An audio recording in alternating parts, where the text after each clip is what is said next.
नमस्कार दोस्तों, मैं doctor Sumit Gupta divine medicine and piles clinic से। आज के सेशन में हम बात करेंगे कि जब कभी भी मल त्याग करते समय अगर ब्लीडिंग आती है तो क्या क्या कंडीशंस हो सकती है। क्योंकि ज़्यादातर पेशेंट जो आते हैं उनके मन में एक ही सवाल होता है, समस्या कुछ भी हो वो पाइल्स की ही दिक्कत कहते हैं, उनको लगता है कि बवासीर ही है।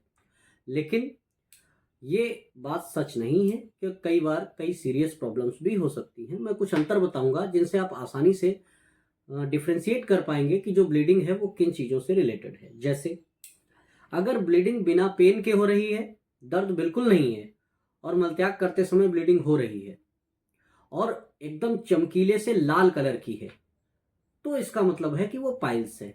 होता क्या है, जो मलद्वार होता है गुदा मार्ग के अंदर कुछ वेन्स और आर्टरीज प्लेक्सस बनाती हैं। अगर हम टेक्निकल लैंग्वेज में कहें तो 3 o'clock पे, 7 o'clock पे और 11 o'clock पे।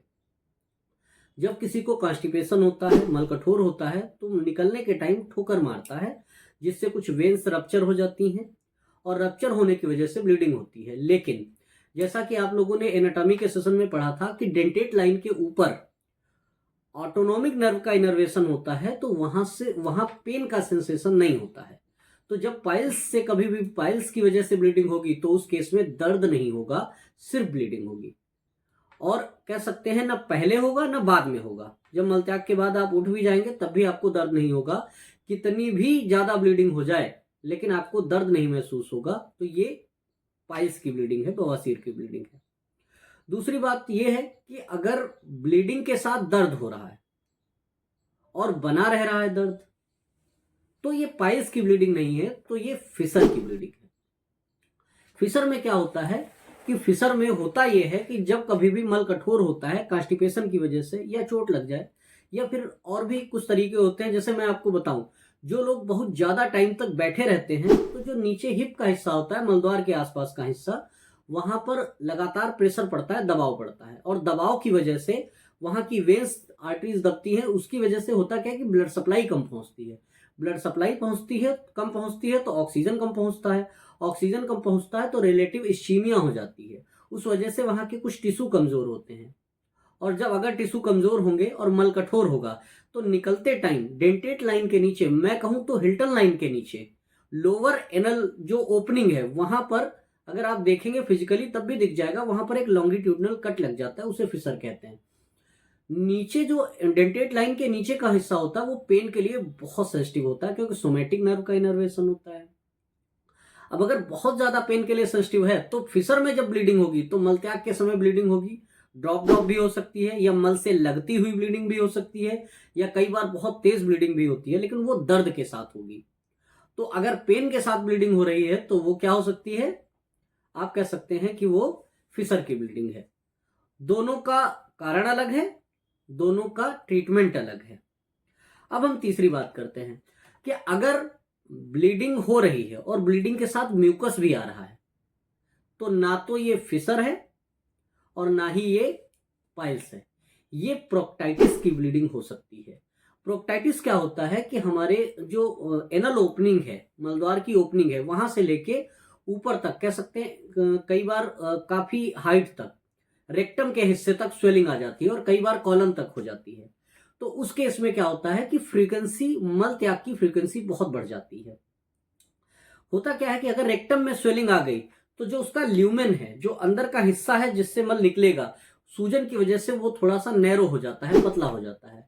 तो ऐसा पर्सन, प्रोक्टाइटिस में एक बहुत अच्छी पहचान है कि जब कभी भी दर्द होगा तो पूरे पेट में मरोड़ जैसा दर्द होगा। दूसरी बात, प्रोक्टाइटिस में जब मल इकट्ठा होके रेक्टम के पास आएगा तो जैसे ही टच करेगा तो हैवी इरिटेशन होगा, मतलब तुरंत ऐसा लगेगा कि हाँ हमको भागना पड़ेगा लेटिन के लिए।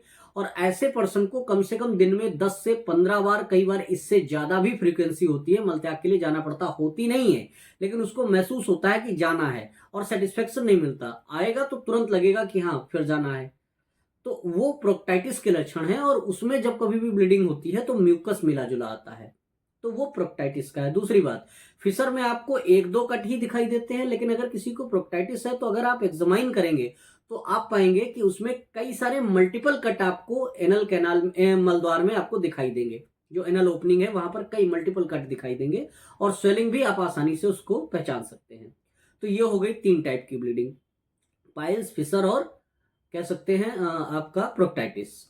उसके बाद लेकिन इन सारे जितने भी ये ब्लीडिंग है इनमें मोस्टली देखा जाता है कि जैसे फिशर और पाइल्स की ब्लीडिंग है इनमें फ्रेश लाल कलर, चमकीला रेड कलर की ब्लीडिंग होगी।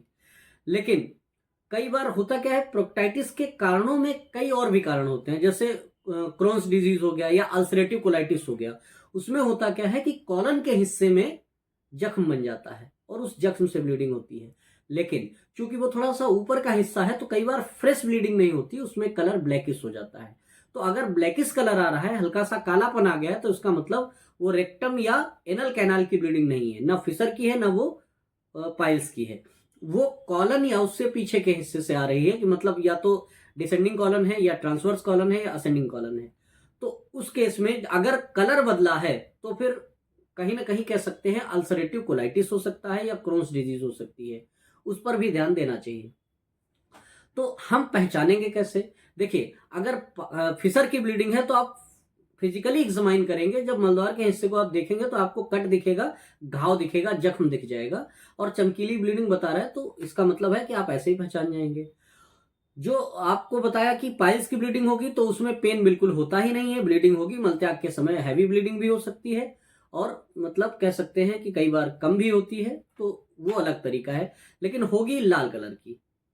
अगर हमको पाइल्स में और फिशर में कहा जाए तो हम फिजिकली एग्जामाइन करके भी पता लगा सकते हैं, लेकिन अगर उसके ऊपर के हिस्से में है तो कलर से ये तो आइडिया लग सकता है कि ये थोड़ा सा हाइट से है, कहने का मतलब असेंडिंग कॉलन या कह सकते हैं और पीछे के हिस्से से, लेकिन इसमें एग्जैक्ट पता लगा पाना थोड़ा सा मुश्किल हो जाता है।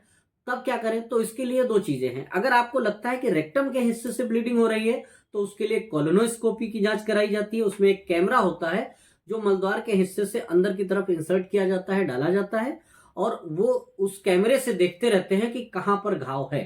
और अगर और पीछे जाना हो तो कोलोनोस्कोपी करा सकते हैं, जो गैस्ट्रो के स्पेशलिस्ट डॉक्टर होते हैं वो ये जांच करते हैं, उससे ये कंफर्म हो जाएगा कि जो सोर्स ऑफ ब्लीडिंग है वो कहां से हो रहा है। तो मुझे पूरी उम्मीद है आपको समझ आया होगा।